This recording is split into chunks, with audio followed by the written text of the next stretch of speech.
Hello everyone, welcome to remote academy. हम लोग steel में क्वेश्चंस प्रैक्टिस कर रहे थे। कुछ क्वेश्चंस प्रैक्टिस कर लिए थे, लगभग 60-70 क्वेश्चन प्रैक्टिस कर लिए हैं। उसके आगे हम लोग फिर से क्वेश्चंस लाए हैं। स्टार्ट करते हैं हम लोग फिर से नए क्वेश्चन से। Effective throat thickness t and size of weld s are connected as.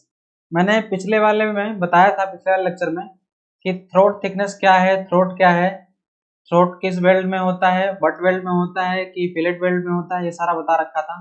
फिर भी कुछ लोगों को अगर नहीं याद है तो आप लोग वो लेक्चर फिर से देखिए, ठीक है। आप लोग वो देख करके रिवाइज कीजिए पिछला वाला। फिर भी एक बार मैं थोड़ा सा बता देता हूँ, ज़्यादा तो नहीं, डिटेल में नहीं बता पाऊंगा। देखिए, दो टाइप के वेल्ड होते हैं, बट वेल्ड और फिलेट वेल्ड। तो बट वेल्ड क्या होता है? बट का मतलब होता है किनारे से किनारे जुड़ते हैं। बट वेल्ड में मेंबर्स हैं, किनारे से किनारे जुड़ते हैं, ऐसे है। इसमें जब वेल्डिंग भर दी जाती है ऐसे ऐसे, तो ये होता है बट वेल्ड, ठीक है। ये क्या है? Butt weld. फिलेट वेल्ड क्या होता है? किनारे से कोई मतलब नहीं है, एक के ऊपर दूसरी परत चढ़ा दी जाती है, एक परत के ऊपर दूसरी परत चढ़ा दी जाती है, तब होती है वो बट वेल्ड, ठीक है। ऐसे, ये मैं इसको फिर से बना देता हूँ एक बार फिगर। एक मेंबर ऐसे है और उस मेंबर में अगर हम ऐसे जोड़ना चाहें, एक और मेंबर जोड़ना चाहें, तो यहाँ पे क्या होगा? यहाँ पे ऐसे ऐसे वेल्डिंग होगी, ठीक है। इस वेल्डिंग को बोलेंगे फिलेट वेल्ड। ये दोनों वेल्ड में डिफरेंस मैंने बता दिया। फिलेट है, फिलेट नहीं है, फिलेट वेल्ड, ठीक है। ये चीज़ है। अब फिलेट वेल्ड में जो है, इसी को थोड़ा सा हम एलोबरेट करते हैं। फिलेट वेल्ड, मान लीजिए दो मेंबर्स ऐसे हैं और उसमें वेल्ड ऐसे लगा हुआ है, तो यहाँ से यहाँ तक की जो ये डिस्टेंस है, इसको बोलते हैं थ्रोट थिकनेस। क्या बोलते हैं? Throat thickness. और इसको टी टी से डिनोट करते हैं, स्मॉल टी और सफिक्स में टी, थ्रोट थिकनेस। और इस यहाँ से, इस किनारे से यहाँ तक जो डिस्टेंस होता है उसको एस से डिनोट करते हैं, यानी कि size of weld, size of weld. ये चीज आप समझेंगे, फिलेट वेल्ड में होता है।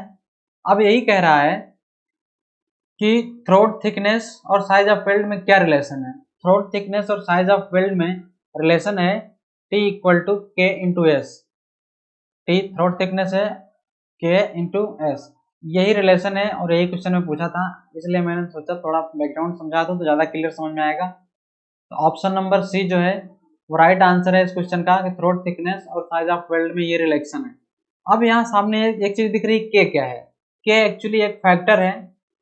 के एक्चुअली कुछ नहीं है, एक फैक्टर है। हम ऐसे कह सकते हैं कि T depends upon size of weld, T depends on size of weld. फिर उसके बाद हम प्रोपोर्शनल साइन हटाएंगे तो टी इक्वल टू के एस लिख देंगे, ठीक है। के क्या है? के कांस्टेंट, वेल्ड कांस्टेंट है के। इतनी बात याद रखेंगे आप लोग। कुछ बातें और हैं, जैसे कि किस केस में टी की वैल्यू कितनी होगी। जैसे कि टी की वैल्यू 3 mm होती है, 10 mm होती है, 12 mm होती है, कैसे होती है वो कुछ टेबल है, आगे बताएंगे, उसमें लिखा हुआ है, आपको समझा देंगे, ठीक है। चलते हैं अगले क्वेश्चन की तरफ। The type of weld use to connect two plates at a lap joint is called. Lap joint में, लैप जॉइंट में वेल्ड जो कनेक्ट करते हैं उसका क्या नाम है या किस टाइप का वेल्ड है? अभी मैंने पिछले क्वेश्चन में बताया है। देखिए, बट वेल्ड जो किनारे से किनारे जोड़ते हैं, एंड टू एंड होता है, जबकि ये लैप जॉइंट है, एक दूसरे के ऊपर लग रही है। तो लैप जॉइंट में हम लोग जो यूज करते हैं उसे बोलते हैं फिलेट वेल्ड। फिलेट वेल्ड मैंने पहले में ही समझा रखा था। ऑप्शन नंबर डी सही होगा, ठीक है। अच्छा, दो चीज और दिख रही है आपको, स्लॉट वेल्ड और प्लग वेल्ड। ये क्या है? स्लॉट वेल्ड और प्लग वेल्ड में देखा जाए तो स्लॉट और प्लग दोनों एक टाइप का फिलेट वेल्ड ही है। दोनों में फर्क क्या है मैं बताता हूँ। जब कभी वेल्ड में लंबाई ज्यादा जरूरत पड़ती है, कि ज्यादा लंबे वेल्ड की जरूरत होती है और जगह कम पड़ती है, तो वहां पे हम स्लॉट बनाते हैं, यानी खांचे बनाते हैं। खांचे बनाने का मकसद ये है कि जो ज्वाइंट है ज्यादा होगा। जैसे ये प्लेट है, ठीक है, मान लीजिए ये प्लेट है और हमें यहाँ पे वेल्ड करनी है, यहाँ पे वेल्ड करनी है, तो यहाँ की लंबाई कितनी है, मान लीजिए लंबाई b है, चौड़ाई मान लीजिए चौड़ाई b है, ठीक है।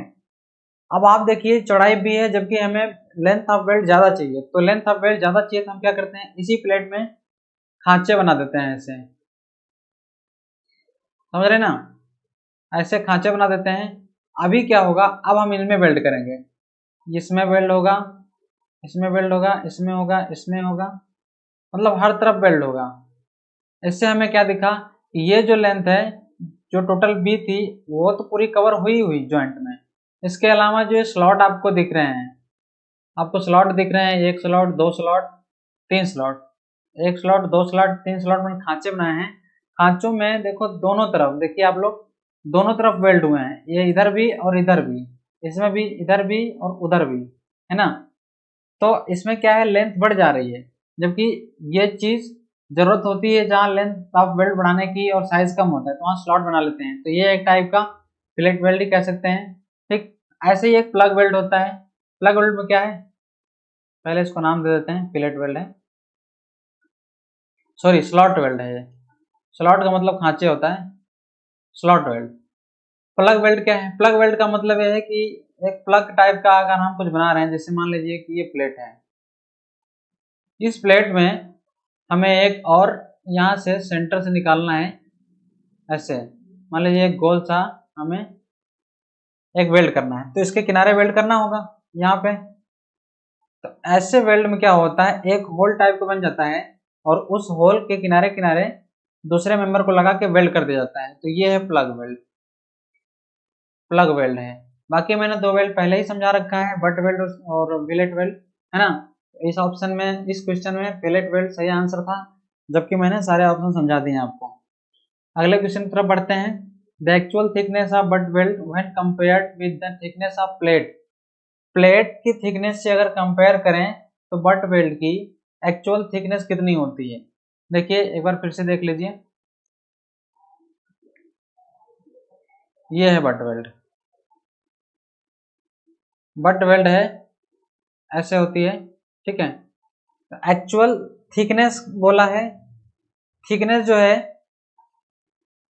बट वेल्ड में कम होती है, ठीक है, याद रखें, क्योंकि ये पूरी कवर नहीं कर पाती है, इफेक्टिव थिकनेस कमी होती है, इफेक्टिव थिकनेस कमी होती है।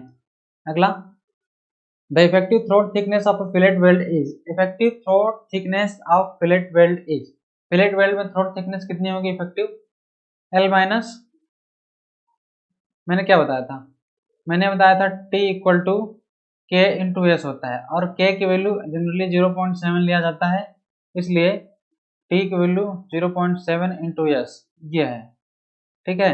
एस क्या है, एस मैंने बताया था, s equal to size of weld, weld की साइज है, तो इस हिसाब से आंसर नंबर डी आपको दिख रहा है 0.7 times into size of weld, 0.7 times. ये 0.7 ना, कभी कभी 0.707 भी लिखा होगा तो भी राइट आंसर होगा, लेकिन जनरली कोड में IS 800 में 0.7s कहा गया है, तो आप लोग 0.7s याद रखेंगे, ओके। नेक्स्ट देखिए, मैंने कहा था कि भी कुछ ये कितनी थिकनेस होनी चाहिए, ये अगर डिसाइड करेंगे तो वेल्ड की माप कैसे कैसे निर्धारित करेंगे। जैसे प्लेट की थिकनेस के अकॉर्डिंग, प्लेट की थिकनेस के अकॉर्डिंग वेल्ड की माप में क्या क्या अंतर आएगा ये देखना है। अगर 10 mm तक की प्लेट है तो वेल्ड की साइज कितनी होनी चाहिए, 3 mm होनी चाहिए। 10 mm तक प्लेट है तो वेल्ड की साइज 3 mm, 10 से 20 है तो 5 mm, 20 से 32 है तो 6 mm, 32 से 50 है तो 8 mm, और 50 से ज़्यादा है तो 10 mm। ये है साइज ऑफ वेल्ड, ठीक है। एक बार फिर से आप लोग याद कर लीजिए, अगर प्लेट जो है आप लोगों को जो दिख रही है प्लेट, अभी यहाँ पे देखिए जब हम प्लेट जोड़ते हैं तो दो प्लेट हैं, कितने प्लेट हैं, दो, प्लेट नंबर 1 और प्लेट नंबर 2। तो इनमें से जो थिकर होगा यानी कि जो मोटा होगा उसके कंपैरिजन में हम लेंगे, मतलब कहने का ये है कि अगर मान लीजिए कि प्लेट नंबर 2 अगर थिकनेस ज़्यादा है, प्लेट नंबर 1 की थिकनेस कम है, तो हम जो यहाँ पे क्राइटेरिया देखेंगे वो मोटे वाले थिकनेस के अकॉर्डिंग देखेंगे, हम पतले वाले थिकनेस के इग्नोर करके चलेंगे, ठीक है। 10 mm थिकनेस के लिए size of weld 3, 10 to 20 mm के लिए 5, 20 mm से 32 mm के लिए 6, 32 से 50 mm के लिए 8 mm, और 50 mm से ज़्यादा अगर थिकनेस है प्लेट की तो वेल्ड कम से कम 10 mm होना चाहिए। Next, in the fillet weld the weakest section is, weakest section क्या होगा फिलेट वेल्ड में? ये फिलेट वेल्ड है, 2 मेंबर लगे हुए हैं और ऐसे फिलेट वेल्ड बनाया गया है, तो वीकेस्ट सेक्शन क्या होगा? एक्चुअली ये जो थ्रोट होता है ये वाला, यहाँ से यहाँ तक मैं कलर चेंज करके दिखा देता हूँ। थ्रोट कौन सा होगा? थ्रोट जो होगा यहाँ से यहाँ तक जो होगा ये डिस्टेंस थ्रोट थिकनेस होता है, और यही सबसे वीक होता है। इसलिए आंसर बी जो होगा वो राइट आंसर होगा कि सबसे वीकेस्ट पॉइंट होगा थिकनेस थ्रोट होगा। इसीलिए हम फार्मूले में हर जगह थ्रोट थिकनेस लगाते हैं, क्योंकि जो चीज़ कमजोर है उसकी डिजाइन करते हैं, क्योंकि अगर हम कमजोर को बचा लिए तो जो उससे अच्छी स्ट्रेंथ में है वो तो बच ही जाएगा, है ना। तो वीकेस्ट पॉइंट पे हम डिजाइन करते हैं, उससे ऊपर जो स्ट्रेंथ है वो तो कवर कर ही लेगा। Next, bolts are most suitable to carry, जो बोल्ट्स हैं वो क्या कैरी करने के लिए, कौन से बल को झेलने के लिए ज्यादा सुटेबल होते हैं? वो एक्सियल टेंशन को झेलने में बहुत ज्यादा सुटेबल होते हैं। ऑप्शन नंबर सी जो है राइट आंसर होगा, axial tension. Bolts are most able to carry axial tension, ठीक है। Next, two angles are placed back to back and are connected by only one leg of each angle, same side of gusset plate, the net effective area is A1 plus K A2 where K is taken as। ये actually angle section की बात कर रहा है। Angle section आपको पता होगा, मैंने 3 टाइप के एंगल सेक्शन बताए थे, ISA याद होगा आपको, इक्वल एंगल और अनइक्वल एंगल बताया था आपको। ये हो गया अनइक्वल एंगल,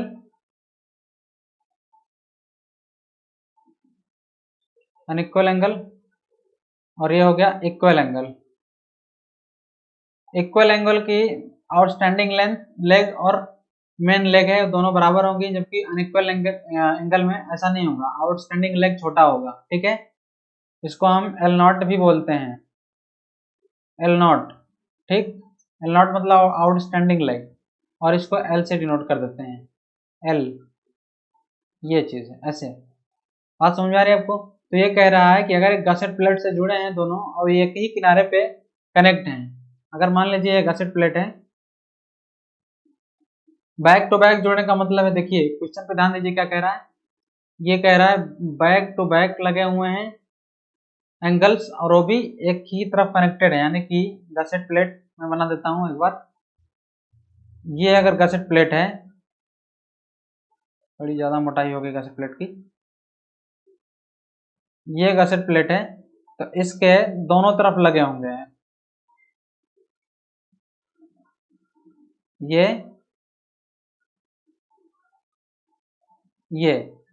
अब यहाँ पे दोनों पे एक ही तरफ कनेक्टेड होंगे, ये कंडीशन बनेगी, ये एंगल जुड़े होंगे, ठीक है।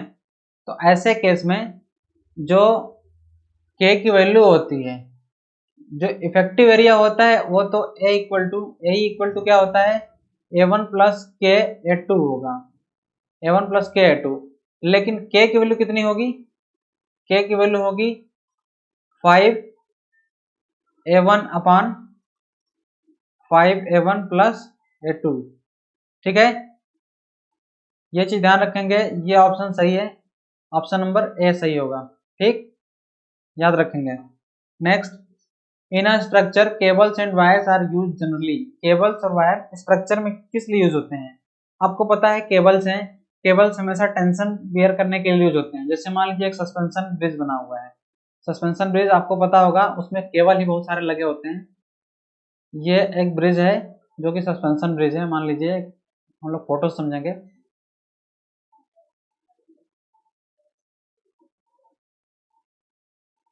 ऐसे बना होगा और यहाँ पे किनारों पे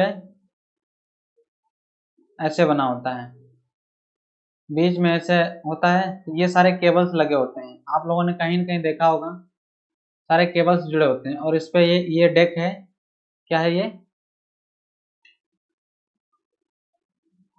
ये डेक है।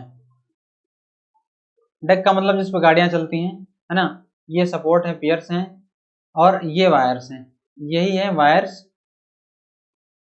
वायर्स या केबल्स, यही है, ठीक है। तो ये सारी केबल क्या है, ये टेंशन जनरेट करने के लिए, मतलब टेंशन लोड झेलने के लिए यूज होती हैं।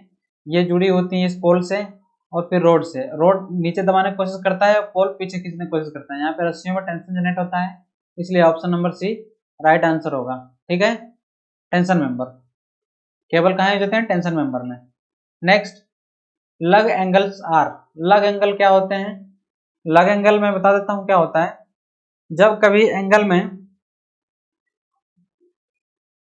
में जब लेंथ ऑफ एंगल ज्यादा होना चाहिए, ठीक है, लेंथ ऑफ कनेक्शन ज्यादा होना चाहिए, वहां पे लग एंगल का इस्तेमाल करते हैं। कहने का मतलब ये है कि मेन मेंबर नहीं होते हैं, लग एंगल मेन मेंबर्स नहीं होते हैं, लेकिन जब ज्यादा लेंथ ऑफ कनेक्शन जरूरत पड़ती है और हमारे जो मेन वाली एंगल है उसमें उतनी अच्छी लेंथ नहीं मिल पाती है, उतनी अच्छी कनेक्शन नहीं हो पाती है, या फिर हम ये कहें कि उस एंगल की साइज कम होती है और स्ट्रेंथ के अकॉर्डिंग हमें लेंथ की जो एंगल है उसकी लेंथ की रिक्वायरमेंट ज़्यादा होती है, या फिर जो जॉइंट है उसकी लेंथ की रिक्वायरमेंट ज़्यादा होती है, उस केस में एक और हम एंगल जोड़ देते हैं, वो होती है लग एंगल। और उसको लगाने से फायदा क्या होता है, एक और जॉइंट बढ़ जाता है। अब जॉइंट बढ़ेगा तो लेंथ ऑफ कनेक्शन बढ़ जाएगा, इसलिए ये इंपॉर्टेंट होता है, ठीक है। तो देखिए क्या कह रहा है, provided to take heavy moments, पहला ऑप्शन।